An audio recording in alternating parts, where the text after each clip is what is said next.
रानी के गोलोक धाम में एक मणि का पिंजरा है। उस मणि के पिंजरे में एक सुख पक्षी रहता है जो कि सुखदेव जी ही हैं। ये सुखदेव जी के जन्म से पूर्व की कथा है। राधा रानी को वो सुख इतना प्रिय है, कभी कभी राधा रानी उसके पास जाती हैं तो उससे कहती हैं कहो गोविंद, तो वो तुरंत कहता है गोविंद। कहो माधव, वो कहता है माधव। कहो दामोदर, तो तोता तुरंत कहता है दामोदर।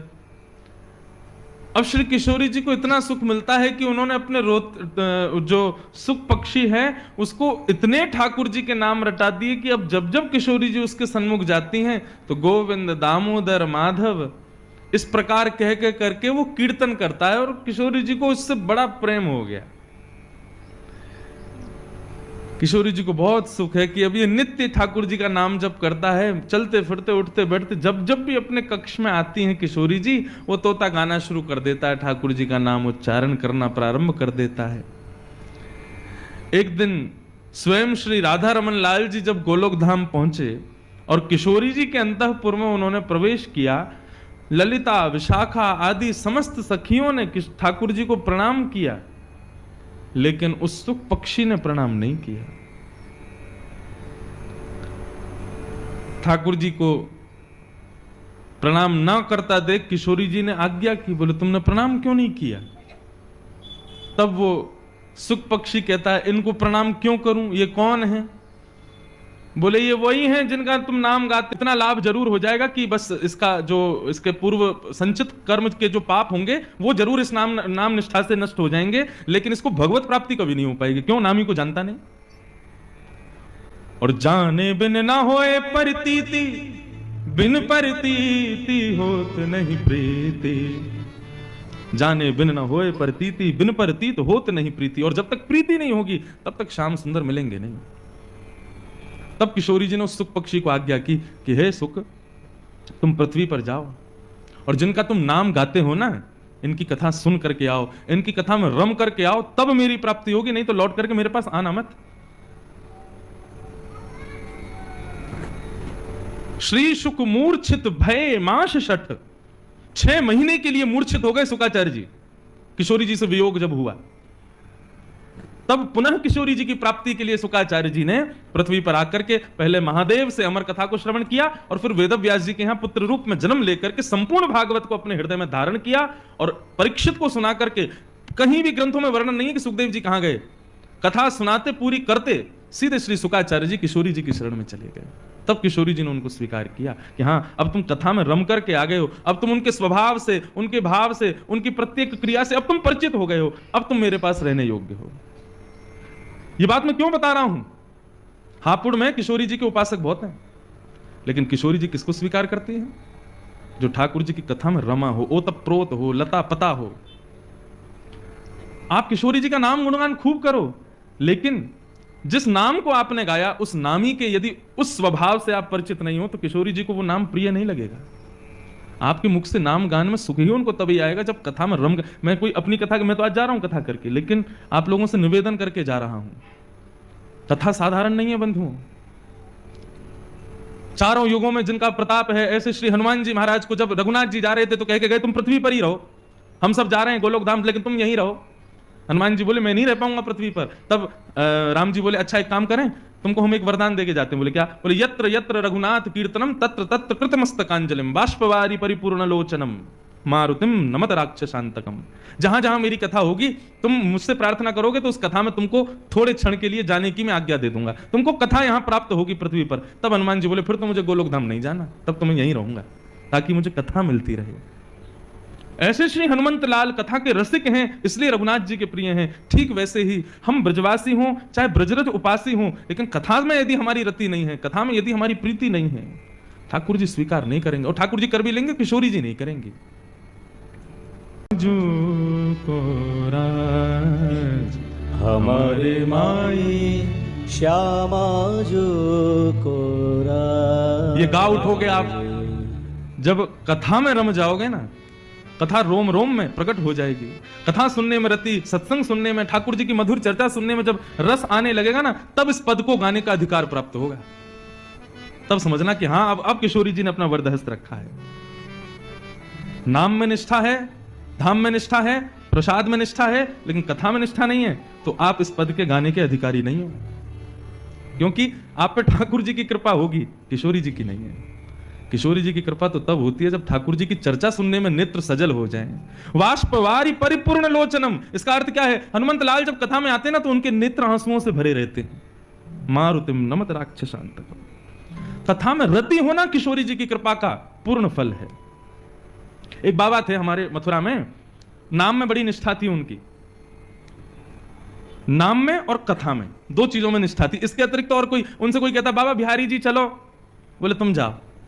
क्यों बाबा आप क्यों नहीं जाओगे? बोले मेरे कमरा में बैठे हैं, चित्रपट के रूप में ठाकुर जी बैठे हैं, ये बिहारी जी से कम है, मैं इनको ही प्रणाम कर लूं, और बाकी मेरी निष्ठा तो नाम में है, मैं अपने अंतर हृदय में ठाकुर जी को प्रकट करके उनको खूब सेवा कर लूं, बाकी समय मिले तो कथा सुन लूं, बस मैं इतना ही कर सकूं, या से अतिरिक्त मेरी सेवा है ना पा रही।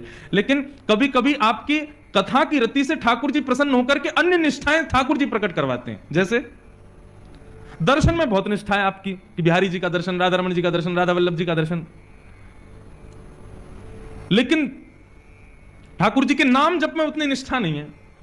कई लोग होते हैं वो कहते हैं महाराज जी माला जपने जैसी बैठते हैं तो नींद आने लगती है, ठाकुर जी का नाम जप जैसी करने बैठते हैं मन विचलित होता है, भागता है इधर उधर। कभी कभी निष्ठाएं ठाकुर जी प्रकट करते हैं आपकी प्रथम निष्ठा से प्रसन्न होकर के। तो ऐसे हमारे मथुरा के एक महात्मा थे, उनकी नाम में बड़ी निष्ठा थी, कथा में निष्ठा थी, लेकिन ठाकुर जी के दर्शन में इतनी निष्ठा नहीं थी, सेवा में इतनी निष्ठा नहीं थी। नाम जप करते थे और 24 घंटे में से कम 20 घंटे नाम जप करते थे। भिक्षा मांगने के लिए जाते थे ब्रजवासियों के घर, और जो मधुकरी प्राप्त होती थी उसी को पाकर के अपना निर्वहन करते थे। एक मैया के यहां वो जाते थे। माताएं बहुत शांति का परिचय दें, जो पीछे आ रही हैं या बैठ रही, बिल्कुल शांति से विराजो, बस 2-3 घंटा की परेशानी हो रहा है, सहन कर लो, फिर तो जैसी आराम। तो वो महात्मा मधुकरी पाते थे। अच्छा, वृंदावन की ध्यान निष्ठा का एक रूप बताऊं? आप लोग सब वृंदावन उपासी हो, वृंदावन जाते हो। अन्य स्थानों में ध्यान के लिए बहुत कुछ करना पड़ता है, आसन लगाओ, शुद्धता का ध्यान रखो, एकांत में बैठो, तब चित्त बंद करोगे, नेत्र बंद करके चित्त में स्मरण करोगे, तब ठाकुर जी प्रकट होंगे।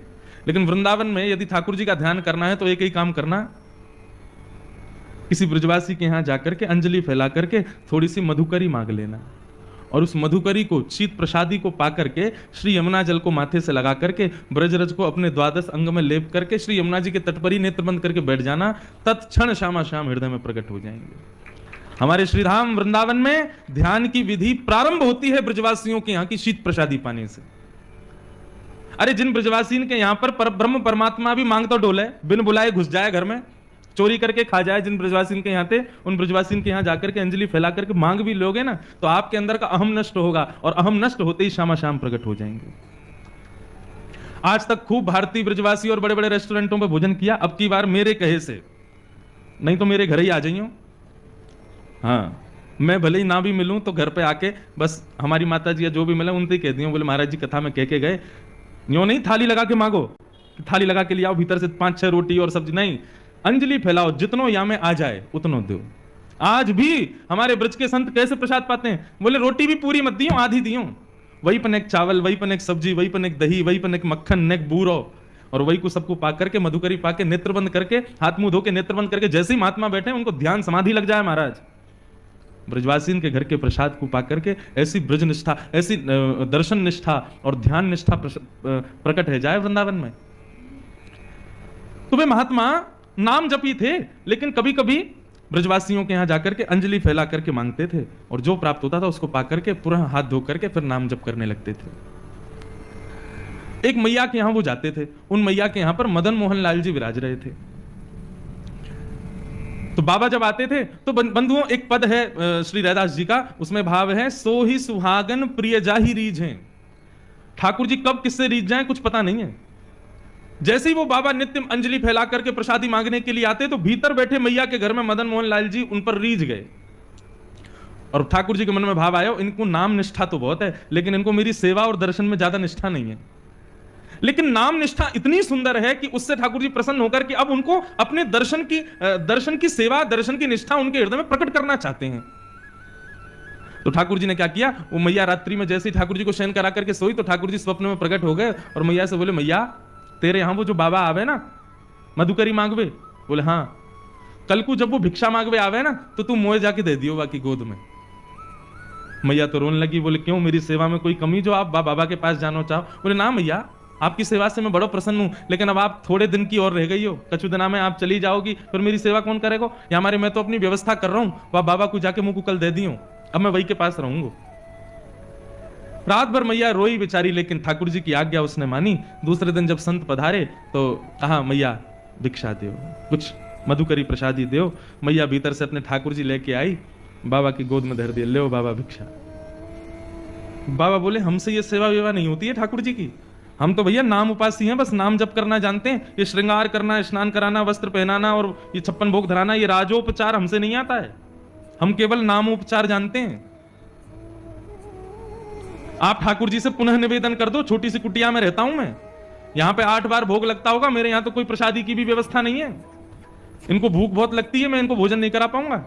श्रीनाथ जी में 8 बार भोग आता है, जिसमें से 3 बार का भोग आप सुनकर के आश्चर्य करोगे, उसका नाम है श्रम भोग। क्या नाम है? श्रम भोग का तात्पर्य क्या है? ठाकुर जी को उठते ही पहले लड्डू और दूध का भोग लगता है, श्रीनाथ जी को, या माखन मिश्री का भोग लगेगा। लड्डू तो विशेष है, लड्डू दूध माखन मिश्री सब तो आएगा ही उठते ही। यहां तक कि ऐसा वर्णन है कि श्री नंदलाल पौड़े वह रहे में उठे ही ना है, यशोदा मैया कभी पाम दबावे कभी हाथ दबावे, ठाकुर जी उठे ही ना, चदरिया ओढ़ ले, मुंह मत उठाओ। तब मैया क्या करे, पात्र में दूध लेके आवे और लाला के सिरहाने पे हाथ रख के, लाला सोते भय लाला को उठा के ही मोहते दूध छुपा दे, तब दूध पीते पीते पीते पीते तब ठाकुर जी के नेत्र खुले, तब मैया उनकी आरती करे। ये है मंगला। आज भी श्रीनाथ जी में ठाकुर जी के शयन में ही दूध आ जाता है सुबह सुबह, और जो वहां मुखिया जी हैं वो दूध भोग को उठा के ठाकुर जी के अधर से छुपाएंगे, तब दीप प्रज्वलन वगैरह होंगे कि मतलब अब ठाकुर जी उठ गए, मतलब नींद में ही दूध पी में तब आंख खुले ठाकुर जी की। और श्रम भोग क्या है कि पहले आ गया मंगला भोग, फिर आएगा बाल भोग, और बाल भोग पाने के बाद फिर ठाकुर जी का श्रृंगार होगा, मुकुट धारण किया, माला धारण करी, सब करी, तो फिर कहे में कि भैया अब ठाकुर जी श्रृंगार करावे में थक गए, तो अब इनके लिए भोग लाओ, वो आता है श्रम भोग। बताओ, कपड़ा पहनवे में थक जाएंगे